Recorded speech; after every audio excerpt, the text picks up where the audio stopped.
ইরানের সঙ্গে ইসরায়েল আমেরিকার যুদ্ধ এখন এমন একটা সমীকরণ এসে দাঁড়িয়েছে যে আসলে কোনো কিছু প্রিডিক্ট করাই মুশকিল। কেন মুশকিল? যেমন ট্রাম্প 48 ঘন্টা সময় দিল যে এই 48 ঘন্টার মধ্যে যদি হরমুজ প্রণালী না ছাড়ে তাহলে আমেরিকা ইরানের এনার্জি সেক্টরে আঘাত হানবে। সেই 48 ঘন্টা শেষ হয়ে গেল, ট্রাম্প বলতেছে 5 দিনের যুদ্ধবিরতি, ভালো কথা। ট্রাম্প বলতেছে ইরানের সঙ্গে আলোচনা হয়েছে, ইরান বলতেছে ট্রাম্পের সঙ্গে আলোচনা হয়নি। ওদিকে শুনলাম পাকিস্তান, মিশর এবং তুরস্ক মধ্যস্থতা করতেছে। বাট কেমন একটা যেন হযবরল অবস্থা। কিন্তু এই যুদ্ধবিরতির মধ্যে কিন্তু গত রাতেও এই আমেরিকা ইসরায়েলের বিমানগুলো ইরানের বিভিন্ন জায়গায় বোমা বর্ষণ করেছে। আবার জবাবে ইরানও মধ্যপ্রাচ্যের বিভিন্ন জায়গায় প্রচুর ক্ষেপণাস্ত্র নিক্ষেপ করেছে। তাহলে ভাই এই যুদ্ধবিরতি কোথায় দেখলাম না তো। এখন এই যখন অবস্থা, তখন অনেকেই মনে করতেছেন যে শেষ পর্যন্ত হয়তো এই যুদ্ধবিরতি নাও হতে পারে, কারণ ইরান এত শক্ত অবস্থানে আছে, ইরান এত সুবিধাজনক অবস্থায় আছে যে ইরান আসলে আমেরিকার কোনো সিদ্ধান্ত মানবে না। কারণ এই ইরানকে 48 ঘন্টা হুমকি দেওয়ার পরে আবার ট্রাম্পের এই যুদ্ধবিরতি ঘোষণা, সে যেই কারণে হোক না কেন, সেটা ইরান বলতেছে অর্থনৈতিক কারণে, স্টক মার্কেট বাড়ানোর জন্য, তেলের দাম কমানোর জন্য, ঠিক আছে। কিন্তু যে কারণেই ট্রাম্প ঘোষণা করুক না কেন যুদ্ধবিরতি, সমস্ত বিশ্ব বুঝে গিয়েছে ট্রাম্পের সীমাবদ্ধতা। বিশ্ব বুঝে গিয়েছে যে আমেরিকার ক্ষমতা কিন্তু সীমাহীন নয়, আমেরিকা চাইলেও অনেক কিছু পারে না। বিশ্লেষকরা মনে করেন যে এই ইরান আসলে বুঝিয়ে দিয়েছে যে আমেরিকা এবং ট্রাম্পের ক্ষমতা আসলে কত সীমিত এবং তারা কত দুর্বল, সেটা বিশ্ববাসীর চোখে আঙ্গুল দিয়ে দেখিয়ে দিয়েছে বলেই মনে করতেছেন বিশ্লেষকরা। বিশ্লেষকরা আরো মনে করেন যে প্রেসিডেন্ট ট্রাম্প ইরানের জ্বালানি সেক্টর ধ্বংস করার হুমকি দেওয়ার পরেও এই যে তিনি হঠাৎ করে 5 দিনের যুদ্ধবিরতিতে গেলেন এবং বললেন যে ইরানের সঙ্গে আলোচনা হয়েছে, অথচ ইরান বলছে কোনো আলোচনাই হয়নি, এতেই বোঝা যায় যে ট্রাম্প আসলে নমনীয় হয়ে পড়েছেন, তার আর কিছু করার নেই। এখন ট্রাম্প যখন বলতেছেন যে ইরানের জ্বালানি সেক্টরে হামলা চালাবো, সঙ্গে সঙ্গে ইরান বলতেছে যে তুমি যদি আমাদের জ্বালানি সেক্টরে হামলা চালাও তাহলে আমরা তো এই মধ্যপ্রাচ্য এবং ইসরায়েলের জ্বালানি সেক্টরে হামলা চালাবোই, প্লাস আমরা এই সমস্ত মধ্যপ্রাচ্যের পানি শোধন ব্যবস্থাকে একদম ধ্বংস করে দিব। পরে জাতিসংঘ সনদ বলল যে আরেকটি দেশের পানি শোধনাগারে হামলা চালানো এটা হচ্ছে গুরুতর মানবাধিকার লঙ্ঘন। তখন ইরান বলল যে আসলে পানি শোধনাগার না, আমাদের উপর যা হামলা আসবে আমরা তাই করব। যদি আমাদের জ্বালানি সেক্টরে হামলা চালায়, আমরাও মধ্যপ্রাচ্য এবং ইসরায়েলের জ্বালানি সেক্টরে হামলা চালাবো। যদিও কথাও একই, যদি আপনার বিদ্যুৎ কেন্দ্রে হামলা চালায় তাহলে মধ্যপ্রাচ্যের দেশগুলো পানি শোধন করবে কিভাবে? বিদ্যুৎ ছাড়া সম্ভব না তো। এই কথার পরেই মূলত মধ্যপ্রাচ্যের দেশগুলো নড়ে চড়ে বসে এবং তারা তাদের ওস্তাদ ট্রাম্পের হাতে পায়ে ধরে যে স্যার আর এবার চলা যায় না।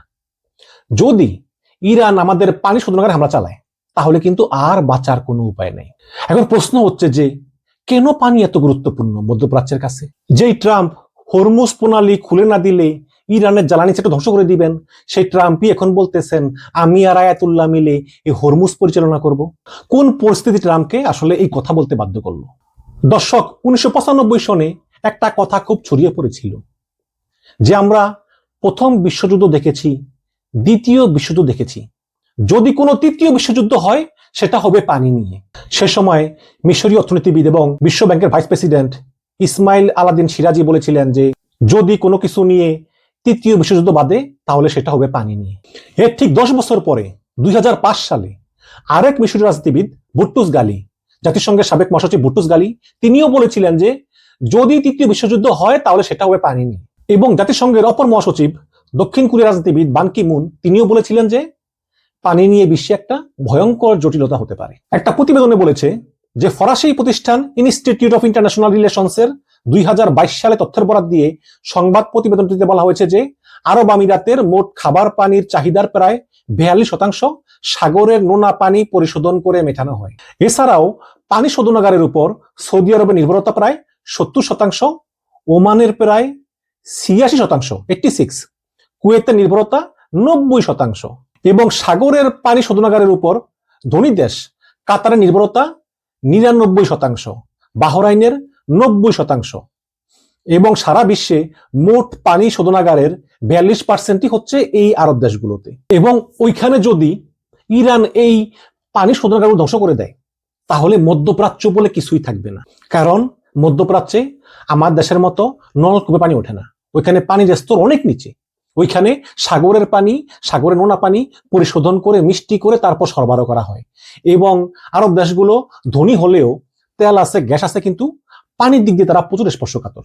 শুধু কল্পনা করে দেখেন তো, যে আপনার বড় বড় বিল্ডিং, ইমারত, শান শকাত, অর্থ সম্পদ, ধন জৌলস, কিন্তু আপনার পানি নেই ঘরে। কি অবস্থা হবে আপনি বলেন তো? এই কারণেই আরব দেশগুলোর ভয়ে অন্তরাত্মা শুকিয়ে গিয়েছে, যে কি বলে জ্বালানি সেক্টর তো হামলা করবে ঠিক আছে, কিন্তু পানি শোধনাগার হামলা করলে তো বাঁচা যাবে না। এই কারণে তারা ট্রাম্পের হাতে পায়ে ধরেছে। এবং আরো ভয়ের কারণ হচ্ছে যে আপনারা জানেন হরমুজ প্রণালী, এই হরমুজ প্রণালীর এক পাশে হচ্ছে ইরান, আরেক পাশে হচ্ছে কাতার, সৌদি আরব, ওমান। এবং এই কাতার, সৌদি আরব, ওমানের বড় বড় যে পানি শোধনাগারগুলো আছে ওগুলো কিন্তু ওইখানেই অবস্থিত।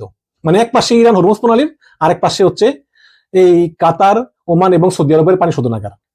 তার মানে হচ্ছে ইরান থেকে ওদের পানি শোধনাগার দূরত্ব হচ্ছে ঢিল ছোড়া দূরত্ব, এত কাছে। ইচ্ছা করলে কিন্তু ইরান এগুলো সব একদম ধ্বংস করে তামা তামা করে দিতে পারে। এই কারণেই বিশ্লেষকরা মনে করেন যে পানি শোধনাগারে ইরানের হামলার হুমকি পাওয়ার পরই আসলে বাধ্য হয়ে ট্রাম্পের সুনরম হয়েছে। আবার অনেকে মনে করেন যে আসলে ট্রাম্পের এই 5 দিনের যুদ্ধবিরতির কৌশল মাত্র, এতে ট্রাম্প এক ঢিলে 2 পাখি মারতেছেন। গতকালকে যখন ট্রাম্প যুদ্ধবিরতি ঘোষণা করেছেন তখন বিশ্বে স্টক মার্কেটের দাম বেড়ে গিয়েছে এবং তেলের দাম কমে গিয়েছে এবং মোটামুটি বিশ্ব অর্থনীতি একটা চাঙ্গা ভাব পরিলক্ষিত হচ্ছে।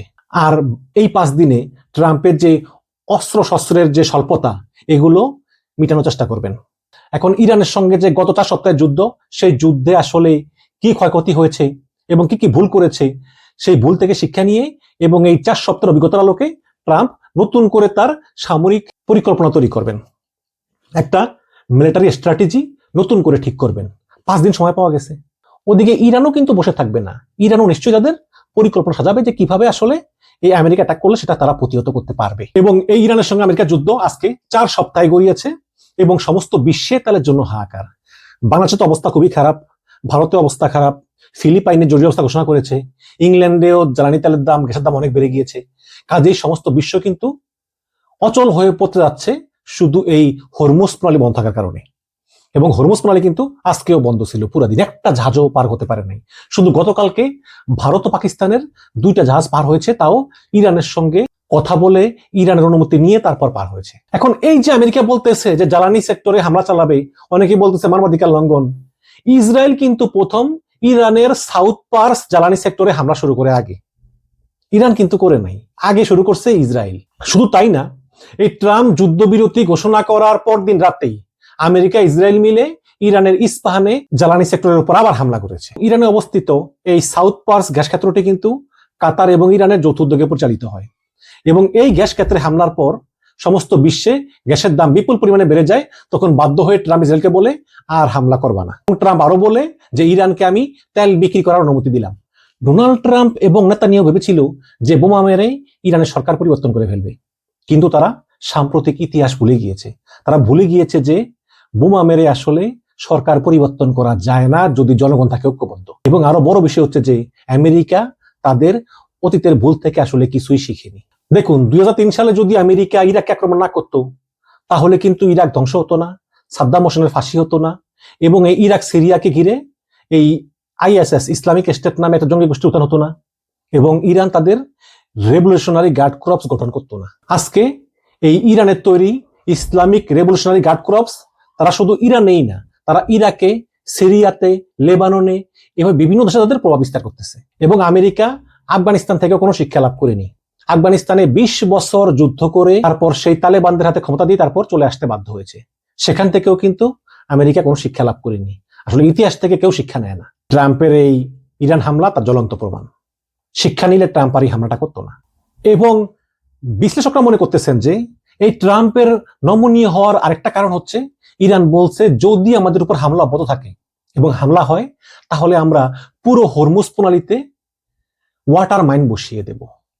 এই ওয়াটার মাইন হচ্ছে পানির নিচে কয় ফুট নিচে একটা মাইন, জাহাজের সঙ্গে বাড়ি খেলেই বিকট ভাবে বিস্ফোরিত হয় এবং পুরো জাহাজ ধ্বংস হয়ে যায়। এবং এই সব মাইন পাতার প্রভাব এতই সুদূর প্রসারী যে এই সব মাইন অপসারণ করতে করতে কয়েক বছর লেগে যেতে পারে। আর এই কয়েক বছর যদি হরমুজ প্রণালী বন্ধ থাকে তাহলে কিন্তু সমস্ত পৃথিবীর 12টা বেজে যাবে। এই হরমুজ প্রণালী আজকে 4 সপ্তাহ বন্ধ, তাই পৃথিবীর অবস্থা। যদি এই হরমুজ প্রণালী পুরো কয়েক বছর বন্ধ থাকে তাহলে আর পৃথিবীর বিদ্যুৎ, কলকারখানা কিছুই আর চলবে না। সমস্ত বিশ্বের উৎপাদন ব্যবস্থা ক্ষতিগ্রস্ত হবে, অর্থনীতি ক্ষতিগ্রস্ত হবে এবং বিশ্ব আরো 50 বছর পিছনে চলে যাবে। এখন ইরান হরমুজ প্রণালীকে নিয়ে যে টার্গেট করছে সেটা তো সম্পূর্ণ একটি গেরিলা যুদ্ধের কৌশল, যে আসলাম, আক্রমণ করলাম, পালিয়ে গেলাম। এখন এই যে ইরানের যে গেরিলা টেকনিক, এটা আসলে আমেরিকা কিভাবে মোকাবেলা করবে বলেন তো? পারবে না তো। এখন আমেরিকা বলতেছে যে বিভিন্ন দেশকে বলতেছে তোমরা আসো, এসে আমাদের সঙ্গে হরমুজের নিরাপত্তা নিশ্চিত করো। কিন্তু ইরানের যে গেরিলা বাহিনী, অত্যাধুনিক টেকনোলজি সমৃদ্ধ গেরিলা বাহিনী, তারা জাহাজকে আক্রমণ করে চলে যায়, মিসাইল মেরে চলে যায়, রকেট মেরে চলে যায়, মাইন বসিয়ে চলে যায়, রাতের আধারে আসে, আধারে চলে যায়, ছোট ছোট সাবমেরিন নিয়ে আসে, জাহাজে তলদেশে ফুটা করে চলে যায়। তাহলে কিভাবে কি করবে আমেরিকা? পারবে না তো। কাজে আমেরিকা বুঝতে পেরেছে যে তারা জীবনে কোনোদিন হরমুজ প্রণালী নিয়ন্ত্রণ ইরানের কাছ থেকে নিতে পারবে না, এবং ইরান বলেছে এখন থেকে তারা হরমুজ প্রণালী নিয়ন্ত্রণ করবে। হরমুজ দিয়ে যে জাহাজই যাবে সেখান থেকে তারা ট্যাক্স বসাবে, এটা যুদ্ধ শেষ হওয়ার পরেও। এখন ডোনাল্ড ট্রাম্প এই এক কথা বলেন, এই সেই কথা বলেন, একবার বলেন যুদ্ধ বন্ধ, আবার বলেন যে যুদ্ধ চলবে, আবার বলেন যে ইরানকে বোমা মেরে উড়িয়ে দেব, আবার বলেন যে যুদ্ধবিরতি, কখনো আবার ইউরোপের দেশগুলিকে বলেন সাহায্য করার জন্য, কখনো আবার বলেন সাহায্যের দরকার নাই। তো ট্রাম্পের এই নানা সময়ে নানা কথার কারণে কিন্তু সবচেয়ে বেশি ঝামেলা আছে এই মধ্যপ্রাচ্যের দেশগুলো, কারণ তাদের তেল, গ্যাস এবং পানি, এগুলো সবকিছুর উপরে কিন্তু ইরান হুমকি দিয়ে রেখেছে। এবং যদি সত্যি ইরান আক্রমণ করে বসে এই সেক্টরগুলোর উপর, তাহলে সমস্ত মধ্যপ্রাচ্য ধ্বংস হয়ে যাবে এবং মধ্যপ্রাচ্যের রাজবংশের পতন ঘটবে। সবচেয়ে বড় কথা হচ্ছে যে ইরানিদের ধর্মবিশ্বাস, ইরানিরা হচ্ছে শিয়া মুসলমান, এবং তারা মনে করে যে তাদের জন্মই হয়েছে অত্যাচার সহ্য করার জন্য, এবং তারা সেজন্য প্রস্তুত। তারা কিন্তু অনেক সহ্য করতে পারে, ইরানিদের সহ্য ক্ষমতা অনেক বেশি, এবং তারা চলে ধর্মীয় বিশ্বাসের উপরে, ধর্মীয় মতবাদের উপরে। এই কারণেই তারা এক আল্লাহ ছাড়া কাউকে ভয় পায় না। এছাড়াও তারা একটি আঞ্চলিক বলয় তৈরি করেছে, যেমন তাদের তো ইসলামিক রেভলিউশনারি গার্ড আছেই, তারপরে হিজবুল্লাহ আছে, হুতি আছে, হামাস আছে, আছে তো। এই সব মিলে তারা একটা একটা গ্রুপ তৈরি করেছে এবং একটা টিম হিসাবে কাজ করতেছে। এবং ইরান আরো বলেছে যে নতুন কোনো চুক্তি হবে না যদি না ট্রাম্প গ্যারান্টি দেয় যে কখনোই আর ইরানকে তারা আক্রমণ করবে না। ট্রাম্পের পরে যে প্রেসিডেন্ট আসুক না কেন বা ইসরায়েল, তারা কেউই আক্রমণ করবে না। ওদিকে নেতানিয়াহু বলেছেন যে ট্রাম্প যুদ্ধবিরতি করলেও আমরা কিন্তু ইরানে হামলা চালিয়ে যাবই। তাহলে যুদ্ধবিরতি লাভ কি? যদি ট্রাম্প যুদ্ধবিরতি চায় ইরানের সঙ্গে, ওদিকে নেতানিয়াহু বলে আমরা হামলা চালাবো, তাহলে তো এই যুদ্ধবিরতি দরকার নেই। তাহলে ইরানের দাবি হচ্ছে ট্রাম্প এবং নেতানিয়াহু দুইজন বসে সিদ্ধান্ত নিবে যে আমরা আর কোনোদিন ইরানে হামলা চালাবো না, আমরা ইরানকে ক্ষতিপূরণ দেব এবং এই হরমুজ প্রণালী ইরানই নিয়ন্ত্রণ করবে। এটা কি ট্রাম্প মানবে? আমার তো মনে হয় মানবে না। আর না মানলে ইরান বলতেছে যুদ্ধ চলতেই থাকবে, যুদ্ধ আমরা বন্ধ করব না, হরমুজ প্রণালীও খুলবো না, এবং আমাদের উপর আঘাত আসলে আমরা পাল্টা আঘাত করব, এবং আমরা প্রস্তুত। এবং আমরা আগে তো বলেছিলাম পারমাণবিক অস্ত্র তৈরি করব না, এখন আমরা পারমাণবিক অস্ত্র তৈরি করব আমাদের নিজেদের আত্মরক্ষার স্বার্থে। এই অবস্থায় আসলে ইরানের বর্তমান যে সরকার, সেই সরকার ভেঙে পড়ার বিন্দু মাত্র লক্ষণ নাই, এবং ইরানের জনগণের ভিতর কোনো বিদ্রোহী মনোভাব দেখা যাচ্ছে না। ইরানের জনগণ প্রচন্ডভাবে ঐক্যবদ্ধ। পরিশেষে বলা যায় যে যেই যুদ্ধটা আসলে ট্রাম্প এবং নেতানিয়াহু শুরু করেছেন, সেই যুদ্ধের জন্য কড়া মূল্য দিতে হবে এই ট্রাম্প এবং নেতানিয়াহুকে, এবং সেই মূল্য আদায় করার জন্যই এখন ইরান চাপ দিচ্ছে, কারণ বল এখন ইরানের কোর্টে। এই যুদ্ধের জন্য ইরান 20 বছর ধরে প্রস্তুতি নিয়েছে, এবং তারা জানে তাদের ভৌগোলিক অবস্থান, তাদের মোজাইক ডিফেন্স সিস্টেম, তাদের টেকনোলজি, এবং তাদের যে ঘরোয়া উৎপাদন সক্ষমতা, এবং তাদের সর্বোপরি সহ্য শক্তি, যে টিকে থাকতে হবে। এসব কারণেই ট্রাম্প এবং নেতানিয়াহু পড়ে গিয়েছে মাইনকা চিপায়। তাদের এছাড়া আর কোনো উপায় নাই। শাখের করাত যেমন আইতেও কাটে যাইতেও কাটে, এখন এদের হচ্ছে সেই অবস্থা। ইরান বুঝিয়ে দিয়েছে যে একটা দেশ যতই দুর্বল হোক, যতই গরিব হোক, যদি একতাবদ্ধ থাকে, আত্মবিশ্বাস থাকে, তাহলে পৃথিবীর তাবৎ পরাশক্তিকে পরাজিত করা কোনো সমস্যা না। শুধু ইমানের জোর থাকতে হয়, আদর্শ থাকতে হয়, পাশাপাশি বুদ্ধিমত্তা, টেকনোলজি এগুলো থাকতে হয়, তাহলেই পৃথিবীর যে কোনো পরাশক্তিকে সহজেই পরাজিত করা যায়, যেটা ইরান প্রমাণ করে দিয়েছে। এখন ট্রাম্প যাই করুক না কেন, সে এই যুদ্ধবিরতিতে যাক বা না যাক, বা যুদ্ধ আর কয়েক বছর চলুক বা না চলুক, আমেরিকার পরাজয় অলরেডি হয়ে গিয়েছে। এখন ট্রাম্প সম্মানজনকভাবে এই যুদ্ধ থেকে বের হওয়ার পথ খুঁজছে বলেই আমার বিশ্বাস। বাট নেক্সট 5-6 দিনে আমরা আরো বুঝতে পারবো যে কি হচ্ছে। ভালো থাকবেন, ধন্যবাদ।